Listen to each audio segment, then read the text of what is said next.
The first raven came with the snow still hanging in the air like ash, drifting slow and soundless over Winterfell's dark stone. Jon watched it from the battlements, the bird a smudge against the pale sky, hardly more than an idea of wings. The wind pressed cold fingers into the seams of his furs.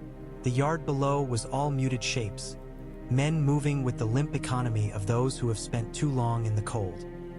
He had told them to bring braziers near the stables and the kennels, to keep the fire close to the things that breathed, and he could smell the peat they'd burned to stretch the wood.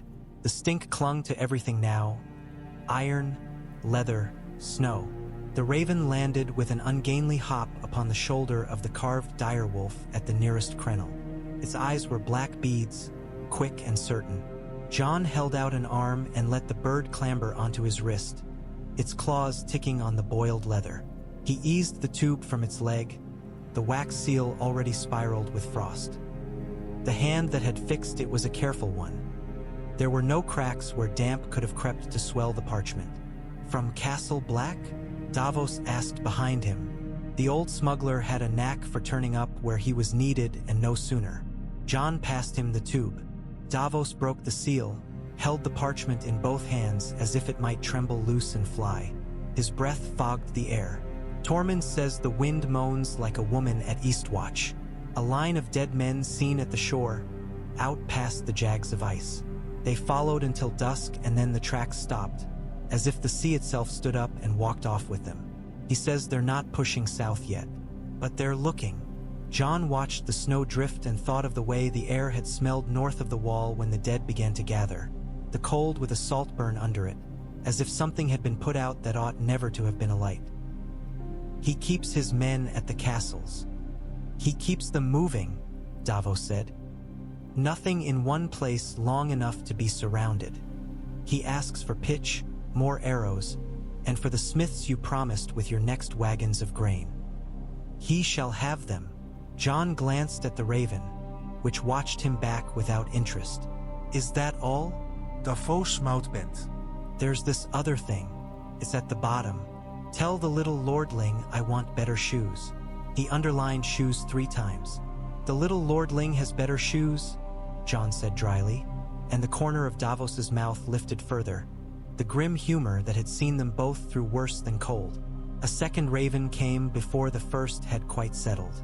The keeper from the rookery was all anxious hands and dripping nose when he arrived with the tube, muttering about omens no man had a use for, 2 birds in the same breath and both in snow. Jon took the tube, seeing as he did so that the wax was impressed with a simple rush stem, pressed hard enough to leave its tooth. He knew that sign, though he had seen it only in Maester Luwin's lists. Men of the neck used such seals, for the swamp would have its share of wax and ribbon if they bothered with coarser courtly marks. He made himself read it slowly, though a heat had begun to rise under his breastbone, unwelcome and impatient in the cold. The hand was small and neat as a prayer. "Let him be ready. We come." He had not seen the boy since he had died. Jon folded the page and put it away inside his jerkin. For a breath he closed his eyes to listen to the wind and the faint workmanlike sounds of the yard. He could taste the iron of the letter, the slight tang of swamp water, like green knives on the tongue. "From the neck?" Davos asked, alert now in a way that banished all trace of humor. "From the neck," Jon said, and then, because truth draws a shape around itself once you begin, "From Mira Reed." They came at dusk in a hush of snow, 2 figures trudging down the King's Road with the tireless gait of those who have more need than strength. The boy was taller than Jon remembered and thinner still, the bones of his face all at odds under skin like paper.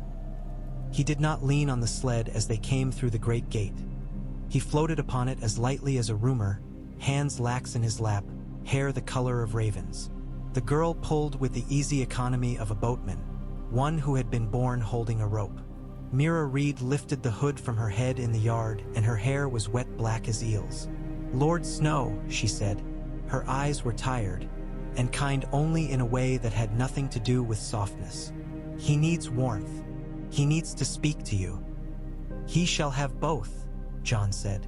He had meant to embrace the boy he had known, Brandon Stark, whose laughter had once cracked like ice breaking in a river, but he did not go to him at once. The boy on the sled looked past and through him, at things no one else saw, and Jon found his arms fallen at his sides like a stranger's. "Welcome under my roof." Bran's mouth twitched. His eyes, when they met Jon's, were the deep brown of Lyanna Stark's, the color of mud when snow melts. "You should not stand so near the edge in this wind," he said. His voice was thin but steady. "There's ice under the snow, slick as glass. A man could slip and fall and split his head like an egg. And the direwolf carving has frost on it. And if you put your hand there to catch yourself, you will leave the skin." Jon moved a step back without thinking and heard Davos's breath catch in faint, uneasy amusement. Mira was already moving for the door with the sled rope in her hands. Like any servant, though Jon saw her wrists were chafed raw and that she flinched not at all when the cold bit deeper. He turned and called for grooms, for blankets, for broth, for the best bedchamber with a fire big enough to sweat a man if he lay in it long. The household moved around them in the slow-murmured urgency of those who have been taught too long to expect grief. They laid Bran before the hearth, and the heat of the fire made the old sense of the room rise, beeswax, smoke, the faint herb sour of oils rubbed into the carved posts. Sansa came, her hair netted and her gown heavy with the weight of winter. She knelt at once and put her hands around Bran's, and Jon saw her face change as if she had stepped into a wind that was blowing in two directions at once. "It is you," she whispered, and Bran inclined his head, a courtly gesture that sat oddly upon him. "It is," he said. "I have seen you with hair like fire and hair like night.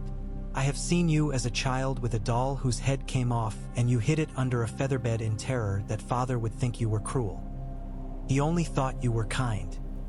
He had the doll mended, and when he gave it back he pretended it was a new one." Sansa's laugh was a breath and a sob at once. She pressed her forehead to Bran's hand and then rose with composure. It is good, Jon thought, her composure. It was not a shutting of doors, but a way of walking through them. She looked to Jon. "Come. If the broth is not in him before the stories are, he'll be telling them over his own grave. Mira, you should eat. I will send for oil for your hands." Mira Reed's mouth softened in the briefest flicker of a smile, a heat under ice. "My lady." They ate all of them in Bran's chamber. The old rules were so old they had lost their names. They did what kept men breathing. When Bran had drunk the thick broth and some of the color had crept back along his throat and into his cheeks, he said, in that same steady thin voice, "Jon, I have something that cannot wait." Davos sank onto a stool by the wall, as if bracing for a sea swell. Mira went to the window and stood there, a shadow against the dusk where the snow fell like silent flour. Sansa sat on the edge of the bed and folded her hands in her lap. "I went to the heart of the world," Bran said, and Jon felt the words on his skin, not in his ears. "There is a tree with eyes red as fresh blood, and the wood remembers.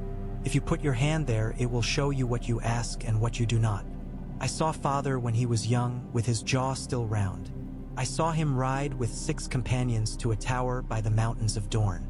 The stones were pale and hard. There was a banner hanging from it, the sun and spear on white, and a rag of Targaryen crimson. I saw him fight 3 knights there. 2 fell. He fought the 3rd until he was all blood to the elbows, and when he rose he heard a woman's voice calling from above." Sansa's hands had tightened on the coverlet. Davos's fingers made small movements, as if measuring a rope he no longer held. "Lyanna Stark," Jon said, and the name hung in the room with the scent of smoke. "Yes," Bran said. "Your mother." Jon could not look at Sansa then. He felt the floor tilt and right itself, as if Winterfell were a ship in a shallow swell. He had always wondered if there was a different way to stand within himself, not bastard and not lord, and he had never found it.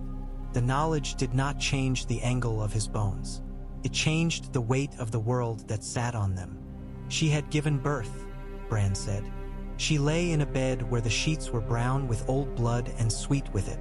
She held a child with hair as black as night is. She called him Aegon." A tight sound left Sansa's throat. Davos slept with his eyes open. They changed and did not move. "Aegon Targaryen," Bran said, His father was the Prince Rhaegar. He and Princess Elia were put asunder, and he wed Lyanna Stark in secret. I have seen the page in the Septon's hand where he marked the annulment. I have seen the beads of sweat on his chin when he wrote it. I have seen the new marriage written beneath the names in High Valyrian and the common tongue both. I have seen Lyanna whisper in father's ear as she pressed the babe into his hands. "Promise me." She said it 3 times. He promised. He became cold and iron, and he kept his promise even when it made him lie. He hid the boy beneath the name Jon Snow. He buried the truth in silence. He loved you with his whole heart. The fire popped then, and a coal fell into the pan with a spitting hiss. Mira did not look away from the window. Sansa looked at Jon. He had wondered if a truth would feel like a key sliding home in a lock. It did not. It felt like a door being lifted from its hinges by men outside, the room gasping in different air. He had the impulse, sudden and unreasonable, to grab the door and prop it back where it had been. "I don't want it," he said. He spoke to Bran, but he looked at Sansa. "I don't want that name. I don't want any of it." Sansa's voice, when it came, was calm and low enough to steady him. "It doesn't matter what you want. It only matters what is true." "It matters," Jon said, and heard how sharp it came. He softened or tried. "It matters for what we do with it." Davos rose then, and he seemed smaller than he had an hour before, as if something had been let out of him. "We do with it the thing that keeps the most people breathing. We do with it what will let the living stand against the dead. Cersei Lannister sits on the Iron Throne, and she'll send no grain and no men north for oaths or pity. Why would she? She killed the lot of them that vexed her with their oaths and their pity, in a church no less. She blew up the city and took the crown, and there's a message to that if ever I heard one. She won't kneel to you as Jon Snow, bastard of Winterfell. If anything makes her kneel, it'll be a dragon, and if you are Aegon Targaryen, you're the dragon the North has. The realm has." He looked at Bran, and his eyes were kind but unawed. "I won't say I understand how you see what you see, lad, but the Lord of Light or Seven or drowned gods as may be, I've seen stranger tides. The question isn't whether I believe it. The question is what to do with it." Jon's throat worked. He had died once and come back to cold air that hurt like knives. He had learned then that wanting had very little to do with anything that mattered.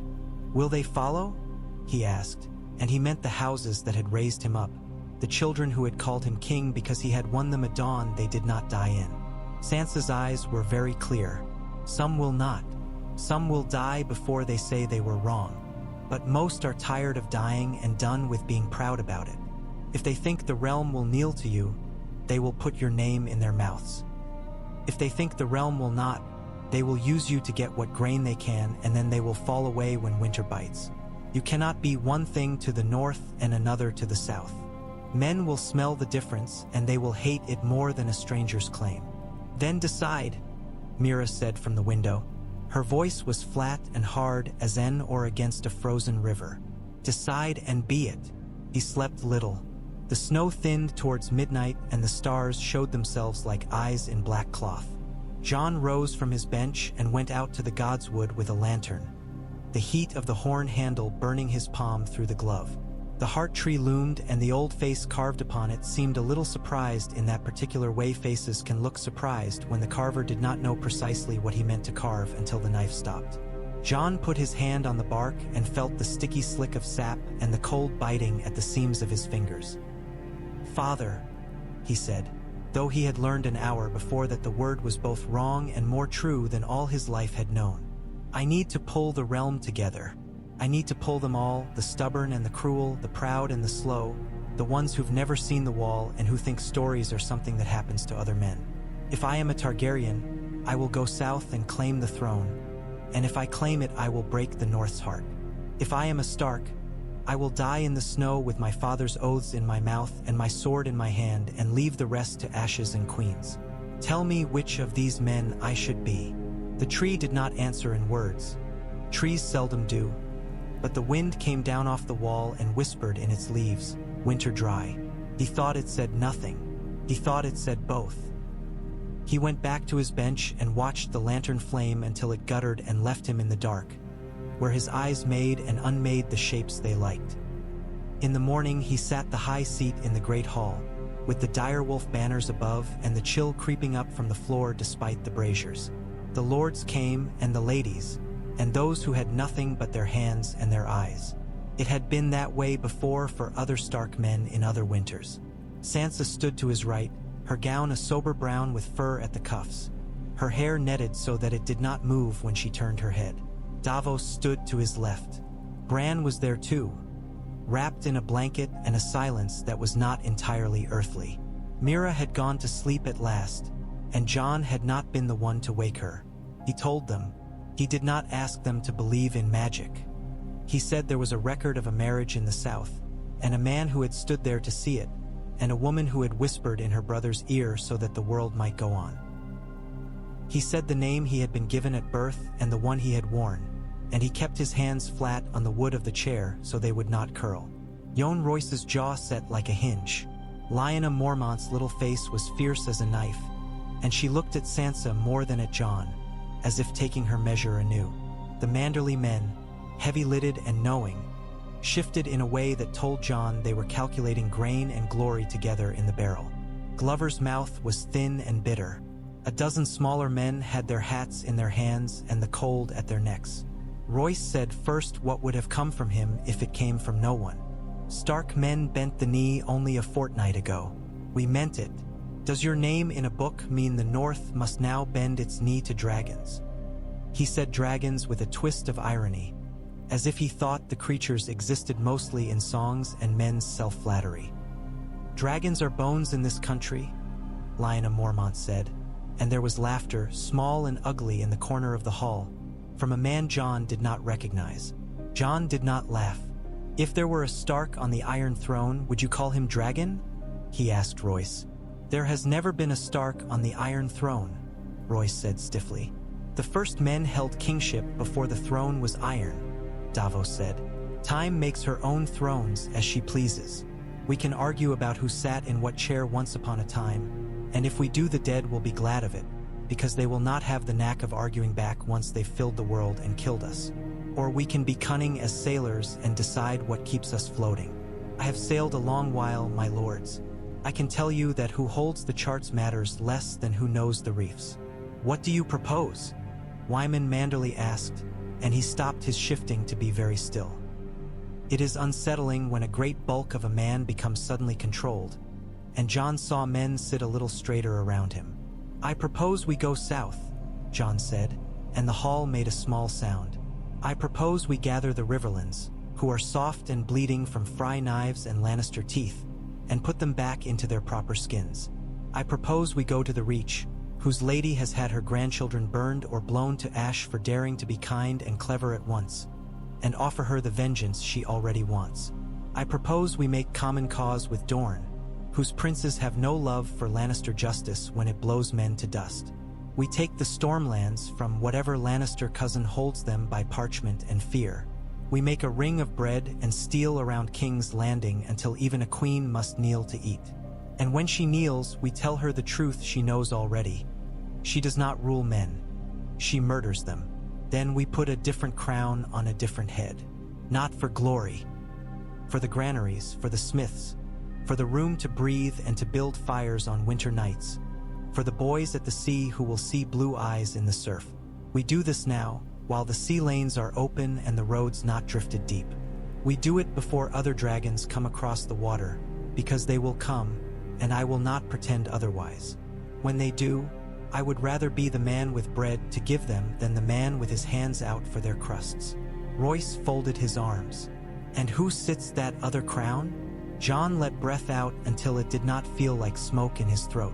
Aegon Targaryen, he said, and then because men need a shape they think they know, Jon Snow. For a long moment only the fire spoke. Then Wyman Manderley, with the heavy patience of a butcher who knows what the carcass will look like no matter how the beast kicks, said, If we are to do this thing, we must not do it with only the men we have. You have 6,000 here that can march without freezing, and of them 1 in 5 have boots mended twice over. The Vale will give you steel, though Lord Royce looks as if he would rather sand his hands to stumps. The Riverlands will give you men if you promise to take back the twins and crush the last phrase throats yourself, which I recommend. The Reach will give you grain and vengeance if you promise them the Lannisters' gold to pay for the first and the Lannisters' bones to pay for the second. Dorne will give you hot words and then hot knives if you give them leave to use them. It is not enough. You will need ships or the blockade is a dream. You will need proof or the South will sneer at your story until it rots. Samwell Tarly is at the Citadel, Sansa said, quiet and decisive. He is an honest man and not a fool. He wrote to me of a book that recorded Prince Rhaegar's dispensation. It will record the marriage as well. If any place does, we send Davos by sea to Old Town with letters under seal, and I write to the Lady of Highgarden to beg audience. A flicker of something touched her mouth then and was gone. Brienne will go with my letters. The Lady Olenna has always liked the truth when it is sharp and made at other people's expense. She may like it when it is hers, if it cuts the right direction. Royce made a sound like a scoff and may have meant it as one. And who holds Winterfell while all the lords and all the men of the north go south to teach southerners what a winter feels like? Sansa met his gaze. Ido. You should not be left here alone, Jon said at once, and heard the reflex in his voice, that awkward half-command men use when they are not sure if they are speaking as a brother or a king. Sansa lifted a brow and for a breath looked so much like their mother that Jon felt the air tighten in his throat. Winterfell is safest when it is full of Starks. Present I count 3. Bran cannot keep accounts or ride the day's circuit. You cannot keep a hall from a saddle in the Riverlands. I can do both. Brienne will go and come. I have men loyal to me in the kitchens and the training yard and the Godswood and the cellars. Her voice softened barely on that last word, and Jon knew she was thinking of the snows where Littlefinger had once stood too close to her in shadowed corridors. If Lord Baelish imagines I will let him rule behind my shoulder, he imagines a child and not a lady of Winterfell. Royce's beard twitched with something like a grudging approval that he would never give words to. Manderly nodded, solemn and heavy. Lyanna Mormont's eyes flashed with fierce pleasure at the idea of a Stark lady telling men to go to their work and do it well. It went that way then, in the days that followed Winterfell filled with work. In the yard a steady rhythm of hammer on iron beat time for the house, and in the kitchen Sansa moved like a fixed star the rest of them orbited, quietly making sure no pot went dry, no sack of grain was counted twice. She took the measure of men with the same clean accuracy with which her mother had once taken the measure of a dress. And if Littlefinger crept in the corners, he found those corners occupied by eyes that did not look away when he smiled.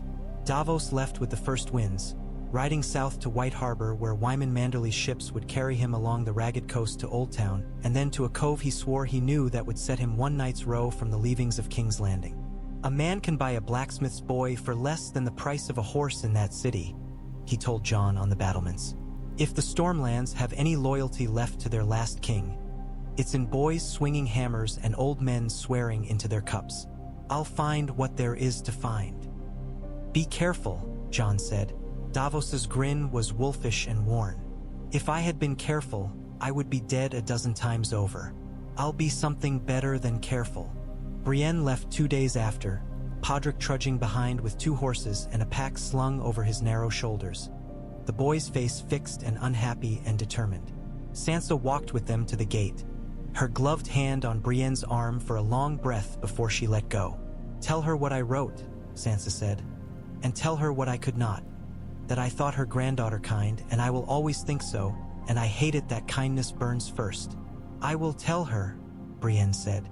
And if you see a woman with Ser Dantos's face on the street, Sansa said almost lightly, as if the words were leaves she could toss away and not carry, tell her she owes me a song. Brienne's mouth pressed. I would not know where to look for such a woman, my lady. You would if you wished to, Sansa said, and Brienne inclined her head, acknowledging that was true and that she did not wish to. Jon watched the great blue woman go out into the snow as if a glacier had shrugged and begun to walk. They marched a week later, when the roads were still passable in the shielded stretches and the wind had not yet made drifts to the men's chests. The army that went south was not the one Jon had led before with more hope than horses. This time there were wagons with spares, and leather patched with thicker leather, and cooks who knew not to skimp the salt when men would be sweating in their furs. Royce rode with his Knights of the Vale, stiff and disapproving and entirely dependable. Alongside him came Glover, sour as milk left too near the fire, and Mormont's 10 with their faces like axes. The Manderley banners went too, men who had cut their teeth on salt and trade and knew that when a thing was dear you did not break it unless you meant to make a profit in the breaking. Bran watched them from the gate with a face like a carving. He lifted his hand when Jon turned to look, and in the gesture Jon thought he saw two shadows, the boy who had once run and the man who had become something else entirely. Sansa stood beside him, her hands still while the fur at her throat moved like something breathing. There were words between them that had no place in a yard crowded with men who needed to believe in iron and horseflesh. Jon did not say any of them. He had learned something about words. The neck received them like a beast waking. The bogs were not yet frozen to treachery, and the crannogmen appeared as if the tall reeds had shaped themselves into men and then stepped forward. They had canoes where a man might swear no water ran, and they had darts fletched with gray feathers that a man might mistake for the hiss of a snake. They did not smile much, and when they did it was swift and practical. Howland Reed came to Jon's fire one night with the quiet of a man who had long since forgotten how to make noise without purpose. He was smaller than Jon had expected and harder in a way the eye could not quite find a place to rest upon. "You were there," Jon said, and found that the words had dust on them. "I was," Howland Reed said. He looked down for a long breath into the coals, as if the orange-black were water he could read tied in. "I held your mother's hand. She gave you to your uncle. I kept a secret which was not mine because a man I loved asked me for it. I have kept it until now." He lifted his eyes, which were the uncertain green of the neck. "I will keep it no longer, because the keeping will drown us all." When Howland Reed swore before the assembled lords and pressed a small ring into Jon's hand, a plain thing with a dragon graven so delicately it seemed more shadow than line, silence came down on them like snow. Jon closed his fingers on the ring. It was not the weight that surprised him but its warmth. A man had worn it a long time, and hands held the memory of heat for longer than you'd think. At the twins, they found the air sharp with a scent that did not belong to winter. The Freys had gathered in their hall, men in blue and gray with little hands on their sleeves, all the mouthy faces that had laughed when a good man died at a wedding. They had come to drink to their house and to eat thickly, and to prove that nothing had consequence but appetite. When Jon's scouts eased off the road and through scrub to see what might be seen, they saw the last of a feast in which the host lifted a cup to welcome his kin, and then the kin lifted their throats to show something cut them from ear to ear. The rushes were red. The candles hissed in blood as if rain had come in through the thatch. In the yard, a girl in a plain gray dress sat with her back against a tree and her eyes shut. She smelled of smoke and horse. She opened her eyes when Jon's men eased into the shadow. She did not startle. She did not do anything quickly except leave. Jon knew her face the way a man knows the twist of his own wrist.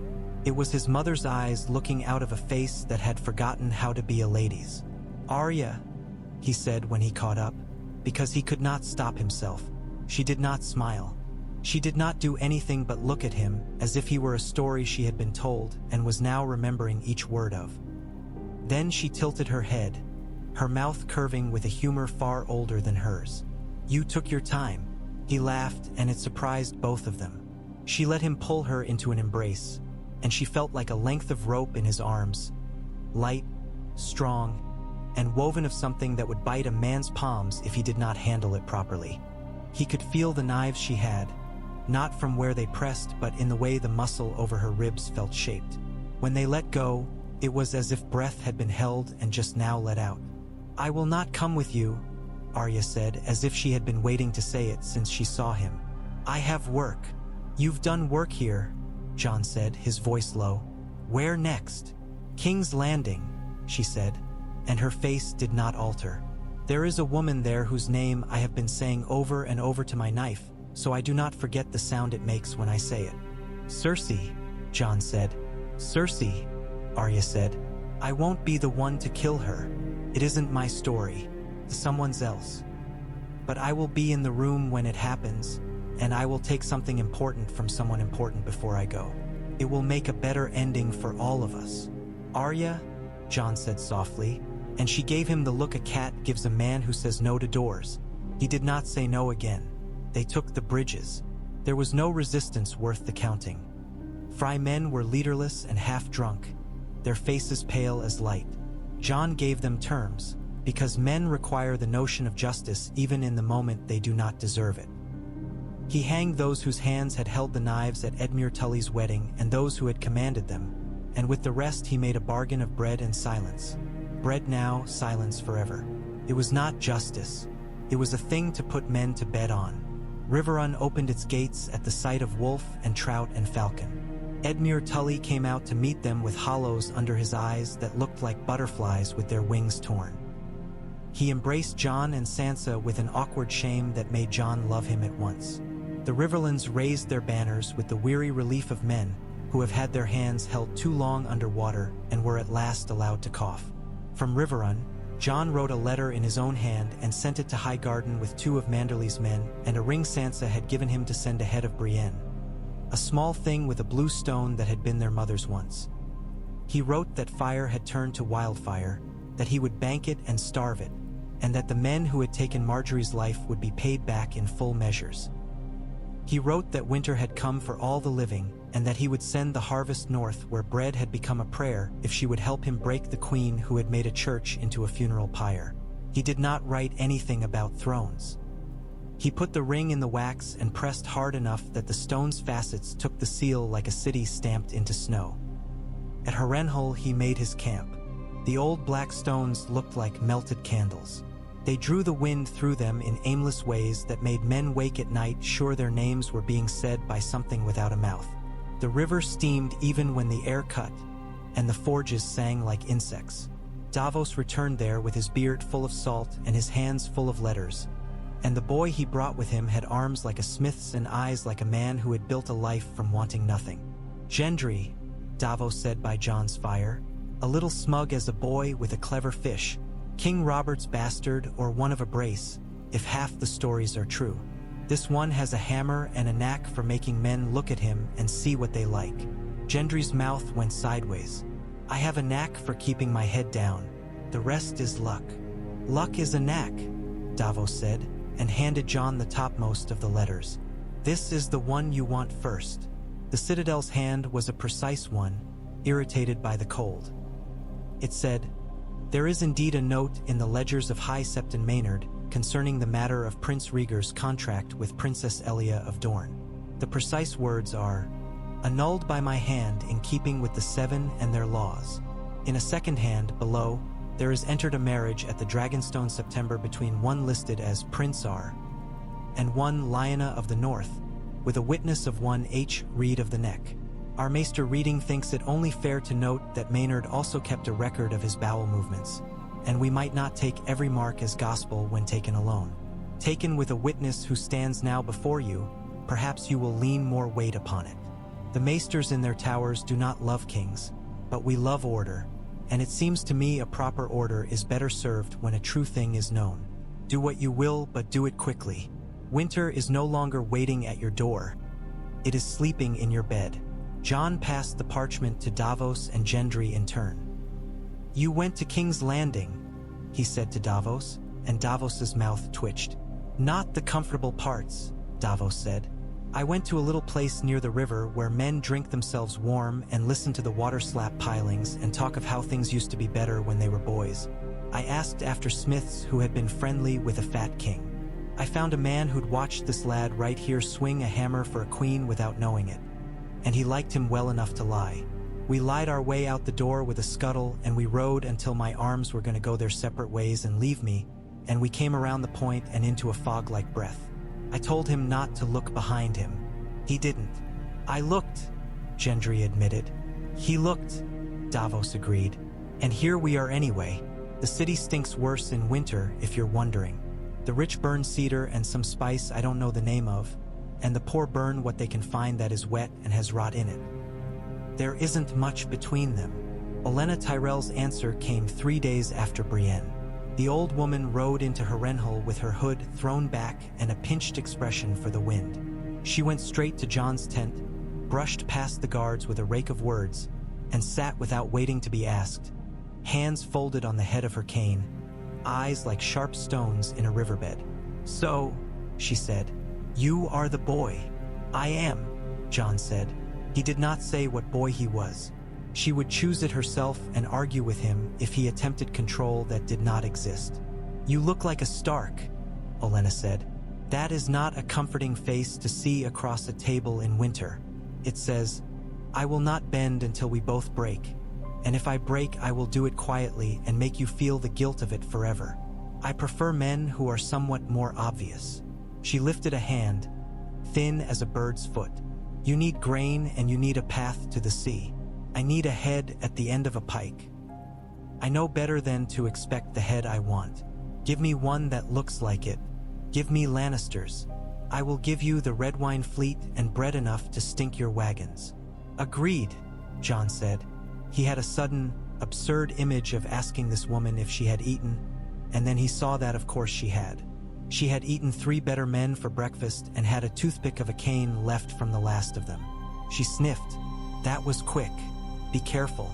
Older men than you have fallen down holes they dug themselves because they were pleased with the first shovelful. You'll take King's Landing?" "I will starve it," Jon said. "I'll take it only if it tries to burn." "Then it will burn," Olenna said, and her mouth did something that was not a smile but remembered the shape of one. "Take care that you have your water barrel ready when it does. I've brought one you may need." She tapped her cane on the rug, and at her signal a small, fierce-looking woman with pale hair and a scar at the throat stepped in. "This is Tina. She used to be a friend of Cersei Lannister. There are few people less friendly than a woman who used to be a friend and is no longer.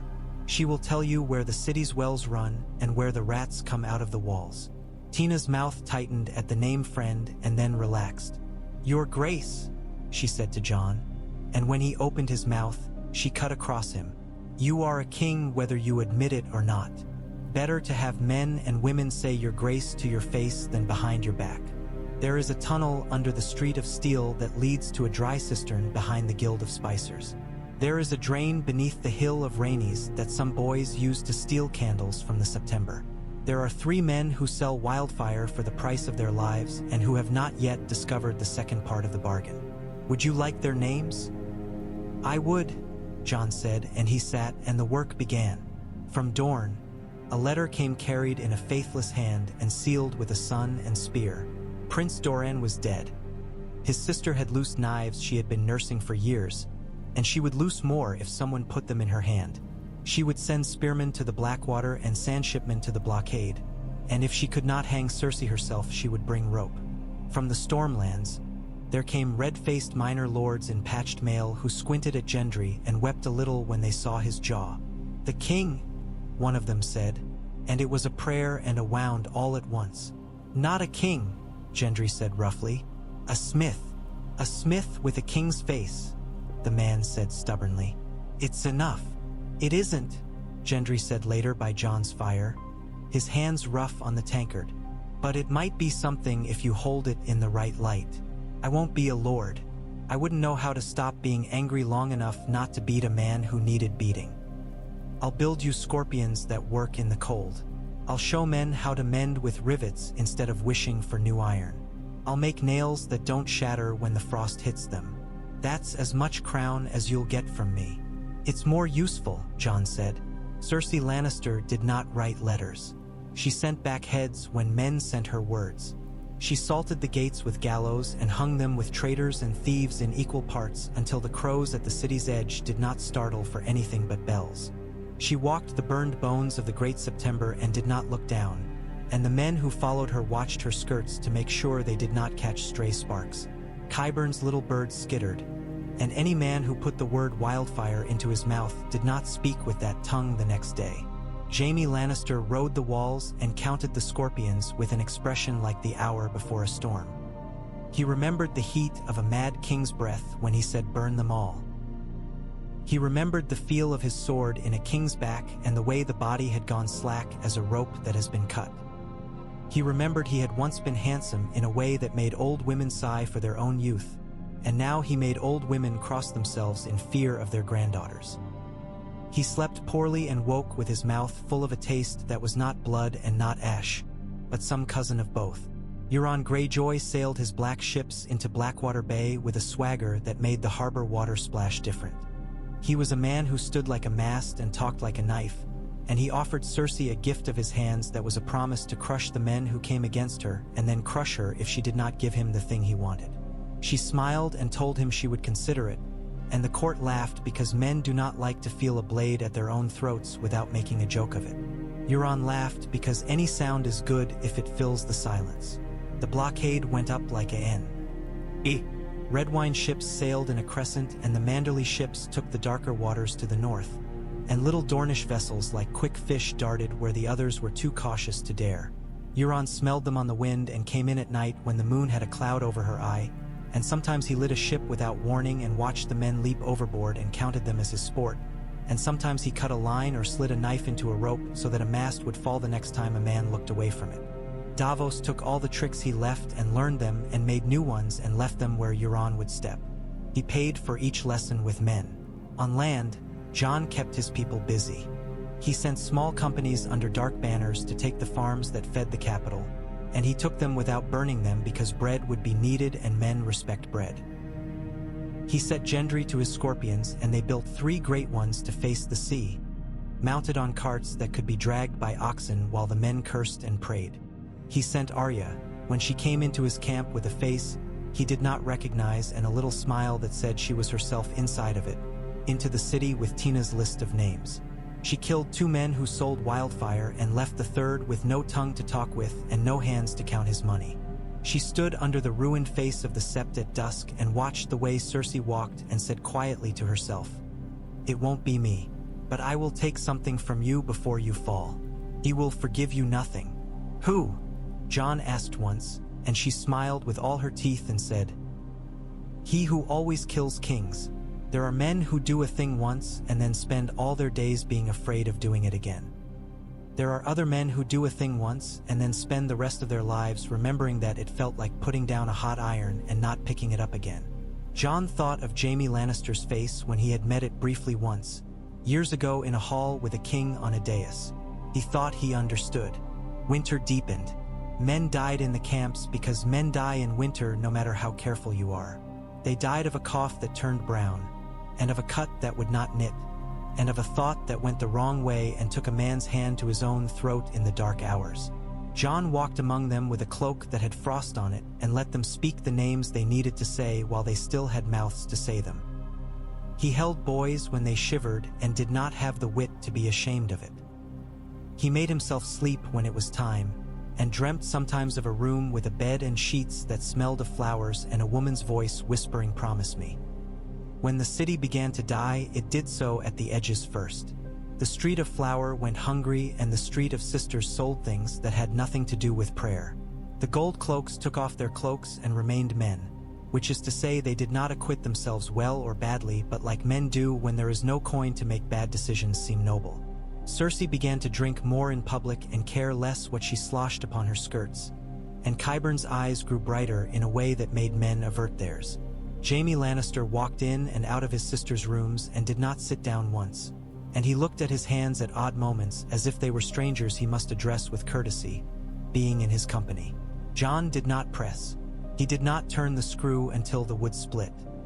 He spared his men where he could, and when he could not, he saw that their bodies were burned properly with the right words said over them by men who had their own gods and used the names they knew. He sent letters to Winterfell with the state of the world and no softening of anything that hurt.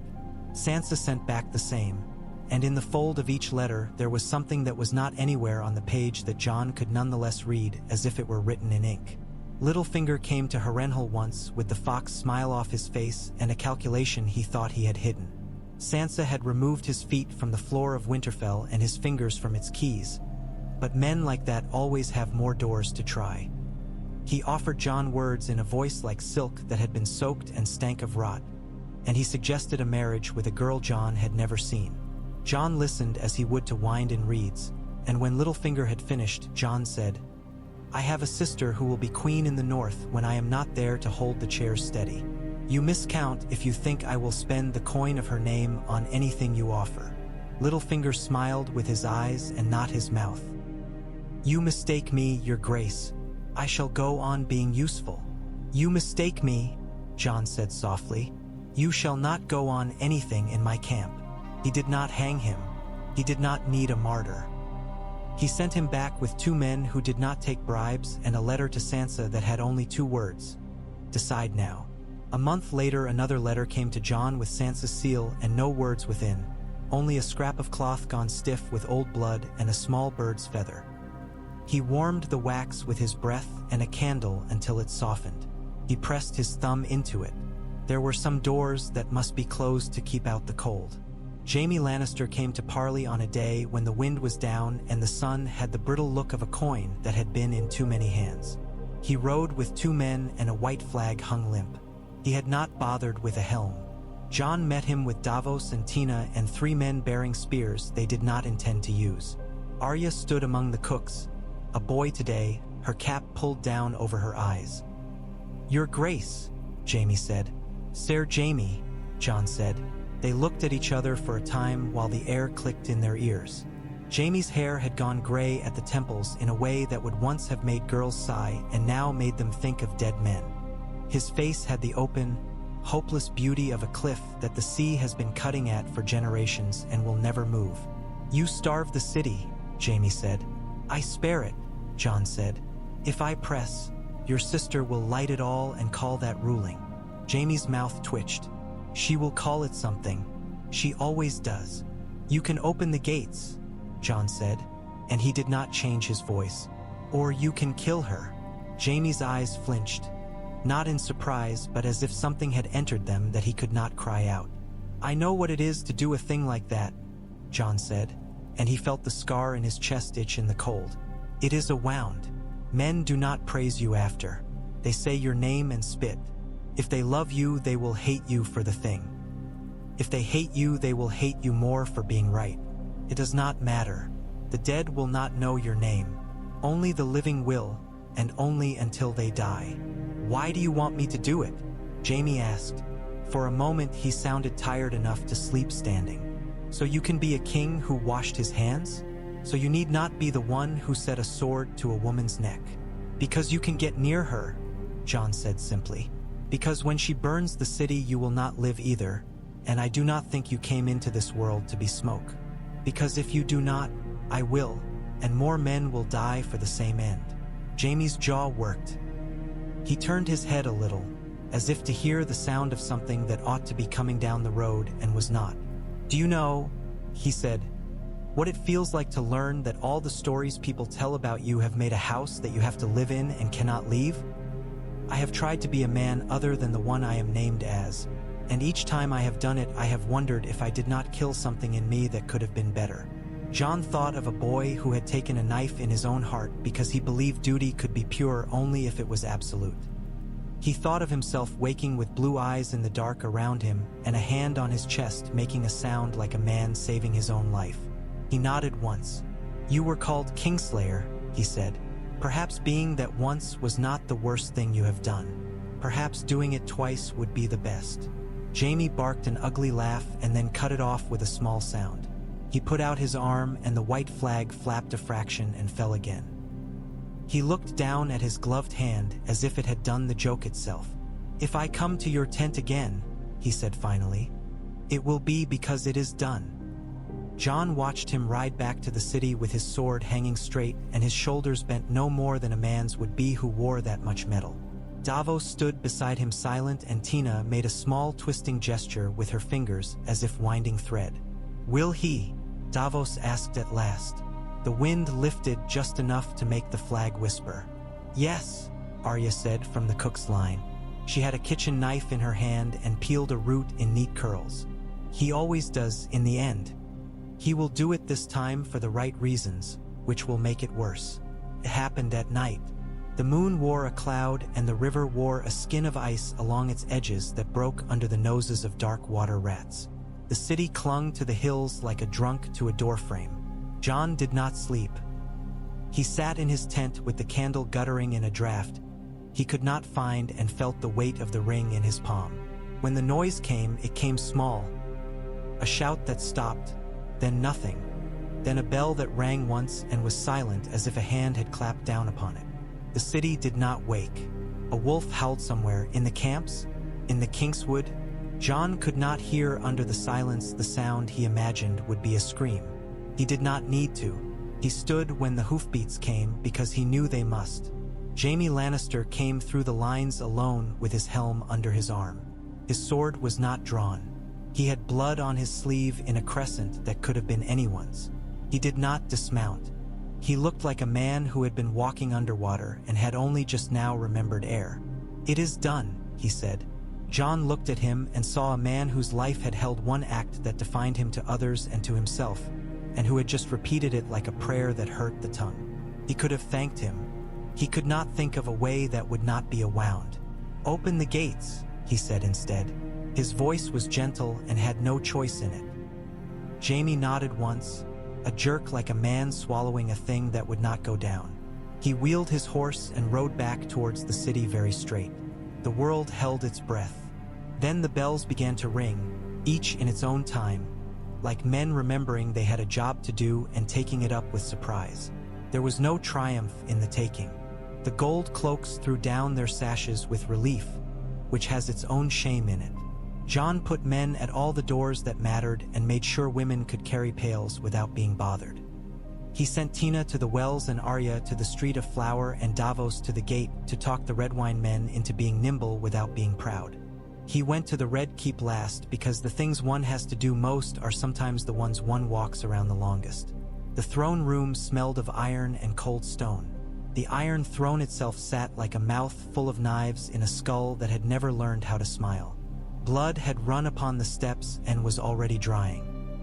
Jaime stood to one side with his hands folded, as if he were a boy at a sept lesson who meant to behave and knew he would fail.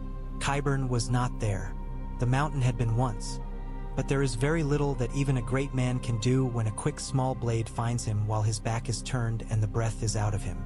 Arya wiped her knife with a neat economy on a scrap of black velvet and put it away. Cersei lay at the foot of the throne with her throat cut in a clean line. Her eyes were open and had nothing in them but a faint offense that this had happened here rather than elsewhere. She had died looking at the thing she had made herself in her head, which is as close to what she wanted as she was ever going to get. Jon climbed the steps because men were watching. When he turned and sat the iron, it bit his shoulder through the fur, a thin, quick tooth that was honest. He did not look for a reflection. He did not say a word. The hall breathed once like a beast settling itself. Then Davos came and stood at the foot of the dais and bowed as little as a man can and still make the gesture real. "Your Grace," he said. Jon nodded. "Send for bread," he said. "Open the granaries. I want no man kept from a loaf who has a child to feed. If there is to be order, let it be on a full stomach." "Wise," Olenna Tyrell said from the doorway. She had come like a cat, and now she stood there with her cane and no exhaustion in her at all except the kind she wore openly, which is to say enough to make a point. "You look silly on that chair, boy. All men do. It's a silly chair." "It is," Jon said. He did not shift. "I want rooms made ready for the wounded. I want the men from Dorne given the courtyards with sun in them while there is still sun. I want the Stormlanders set to the forges.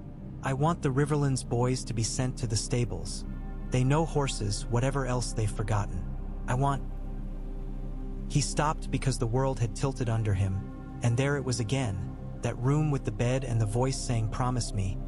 Promise me, as if a promise were a kind of food that could be chewed and swallowed and turned into blood. He swallowed. He stood. He stepped down the iron steps with more care than he had used going up, and because he had learned something about what men needed, when he reached the floor he turned so that anyone watching could see he had no blood on his hands that was not already there. They crowned him a week later because men must crown something, and there had been too much fire for a long time not to use water. They did it in the Great Hall because the September was bones and the gods had no wish to be troubled with crowns just then. They did it with simple words. The swords clashed and made the right sound. Jon kept his eyes on Sansa's face when the crown was set upon his head, because he had learned that when there is a woman you trust, you can do worse than look at her in a room full of men. Her mouth made the smallest movement and he knew what it meant. Remember who you are and also remember what you must be now. Bran was not there. He had gone north the way a river goes to the sea and does not ask permission. Jaime Lannister came to him after and laid his sword at Jon's feet. "I will not ask pardon," he said. "If you make me take the black, I will go. I will be poor at it with one hand, but it will be clean. If you let me live out my days on some hill with nothing but sheep, I will be poor at that too, but it will be quiet. If you kill me now for the thing I did, it will be fair. If you leave me where I am, I will wake every day with a taste in my mouth like a penny held too long." "Keep your sword," Jon said. "You may have need for it still." Jaime's mouth twisted. "I am not sure whether I am grateful or furious." "You may be both," Jon said. "I am both most days." He called a council that was not for texts or songs, the sort of council where a kingdom is made a machine to pull a sled. Wyman Manderly arranged bread and ships. Olenna arranged vengeance and then stood back from it with a sharp eye to see if any man had gotten more than he deserved. Dorne arranged spears where they would be seen and knives where they would be felt. Gendry arranged hinges that would not freeze and nails that would not bend. Davos arranged peace where he could, and where he could not he arranged that the quarrel would be postponed until the world had survived it. Arya arranged her knives and walked the city at dusk to see which men thought they were invisible. She sent letters north with names that Sansa kept in a drawer in a way that meant she did not put them from her mind. Sansa arranged Winterfell into the shape of a place that could feed men in spring and bury them in winter without breaking, and she found a dozen small ways to make the lives of the women better and another dozen to make the men take pride in their work. She saw to it that the boys with cold hands had boots that did not let wet through and that the girls with fast eyes were taught where the cellars ran and which locks could be unpicked with a hairpin and which should be left to the men who called themselves locksmiths. News came from the wall like the sound a house makes when it is settling and the men within are too deep asleep to know if it is good or ill. Tormund wrote that the wind had started to move out of the north as if pushed. He wrote that the sea had frozen for an afternoon and then cracked apart with a sound like a god breaking a plate. He wrote that the dead had taken a bear and a man who had been too slow and a woman who had been faster than any of them and still not fast enough. He wrote that the Horn of Winter did not exist, and if anyone said it did, he would blow it up their arse to prove them wrong. Jon sent men north with dragonglass from the caches at Dragonstone, dug up with a superstition's care by men who had not known they would one day pray over black stone. He sent ravens inland to the small lords who had folded their banners when the world turned and asked for men and grain and patience, in equal parts if they had it. He sent a letter to Dragonstone itself because it seemed only right to tell that island that a Targaryen sat a seat again and that it would not be used to burn a city, and if it could be used to save the world he would be obliged. It was not a month later that the lookouts on the gullet saw sails like a forest come up out of the morning. Dragonstone took her king as if he had always been there. The ravens flew. She came with her dragons because she did not know how not to, and because the men around her had never told her that there was any other way to be a Targaryen than to be a story. The dragons made the sky look as if some god had torn it with his fingernails. Men fell to their knees in the fields and said prayers for which they had no words. The old women who had seen a dragonfly and then a dragon fell silent and put bread under their tongues as if sudden death might be tricked that way. Daenerys Targaryen stood on the shore of Dragonstone with her hair lifted by a wind that understood it was being asked to make a woman look like a queen. She looked down the water towards King's Landing and saw the city like a cluster of stones. She had crossed an ocean to take what had been her birthright, and as she watched the sun catch on the towers of the Red Keep, she thought for a moment of the house with the red door and then of the house of bones that had been her father's. She thought of the men who had died in Yunkai and Meereen and Astapor, and of the men who had died for her without understanding why. She thought of the council of men who had never sat the chair they meant her to sit. She thought she had not come across the world to bow. Varys stood behind her like a shadow that had decided to take up space. Tyrion stood beside him with his mouth tilted in a way that suggested he had lost again at a game and would win the next. They both looked at the city and did not say what they were thinking, that the banners above the Red Keep were not lions. In the throne room, Jon looked out at the small winter light and thought of a wolf running along a ridge behind him where he could not see. He put his hand in his pocket and felt the plain ring with the dragon graven in it. He wondered what it meant to be two things at once and whether anyone had ever managed to be both without breaking.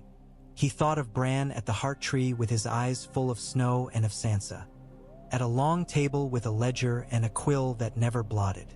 He thought of Arya's knife turning once in her hand like a thought. He thought of the Night King. He said softly, to the air and to the iron and to whatever men would come and go across the floor in front of him, "We will not burn this city.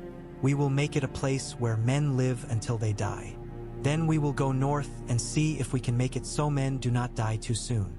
He said it again to be sure the room heard him. The room had heard many kings, could be taught a new language. Davos came, sharp with news. "She's here," he said. "The queen across the water. The one with the dragons." Jon nodded. He stood. He felt the iron behind him like a threat and like a joke. Both. "Has she sent terms?" he asked. Davos's mouth went crooked. "She has sent a request. She asks that the king in the south come to Dragonstone to bend the knee and discuss their common interests. She has also sent bread, which is either an insult or the beginning of a conversation. I have known married couples who began this way and were happy or else used the bread as a weapon. You never can tell." "Bread is good," Jon said. "We will answer with bread, and we will not kneel and ask to stand. We will stand and ask for men."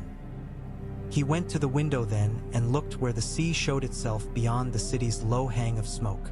The world was very wide. He felt it in his ribs. He thought his father, both of them, would have understood that feeling. He did not know whether either of them would have approved. Approval was a small god. He would not pray to it. "Your Grace," Davos said, and there was a question in it like a rope thrown from a moving boat.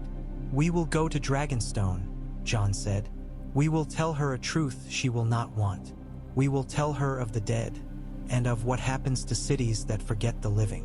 If she is a queen, she will hear it." He paused and felt the bite in his shoulder from where the Iron Throne's tooth had caught his flesh the day he took it. He let the pain be a sign. "If she is a dragon, she will not. And then we shall see what is left of kings and queens when winter finishes its work." In Winterfell, the snow lay deep enough that a man could drown in it. Sansa went out to the Godswood with a lantern and stood watching the red leaves, brittle as old lips. The lantern made a small warm circle around her boots, and the rest of the world lay white and black and no color between. The wind tugged at the hair that had slipped from her net and made a little whispering sound in the leaves that sounded almost like a woman saying, "Promise me." "I promise," Sansa said to the tree and to the man whose face had been carved upon it, which had looked surprised for 100 years and would keep being surprised 100 more. "I promise to keep this house standing until the snow melts. I promise to keep the children fed. I promise that when my brother comes back from the long road with his face set like a man who has learned that names are not what make a person, I will tell him that he is still himself even if he is two selves. I promise that if he does not come back, I will tell the story right." A raven detached itself from the dark and came to sit above her with a sound like a cough. She looked up at it, and in the lantern light its eye looked like a seed. She smiled and felt it curve on her face like something she had been born knowing how to do. "Bring him home," she told it, and the bird puffed up and made a motion that was not nodding but had that meaning. It flew, and its shadow went out over the snow like a thrown glove. On Dragonstone, Daenerys felt the heat of a dragon's breath on the back of her neck and did not move away. She watched the sea and thought of a throne that looked like a wound and of a man she had not yet met who sat it. She put her hand to the basalt and felt the old fire sleeping there. "Shall I write to him again?" Tyrion asked, pleasant as a man offering a biscuit. "Write," she said. "Tell him to come. Tell him to bring his truth. Tell him that when we are done with that, we will speak of thrones. He can have whatever name he likes. He can keep his snow if he prefers it. I came here to save the world and be a queen. If the first requires me to consider whether the second might look a little different than I expected." She lifted a shoulder. "We shall see what shape the world makes of me." Varys said nothing. He looked at her as if he were waiting for a door to open in a wall and listening to see whether it would creak. In the north, a wind began to move down that had teeth in it. In the south, a city began to move like an old beast waking that had once been expected to roll over and show its belly and now remembered it had claws. Between the two, a road coiled and men prepared themselves to walk it with their eyes open or shut depending on their custom.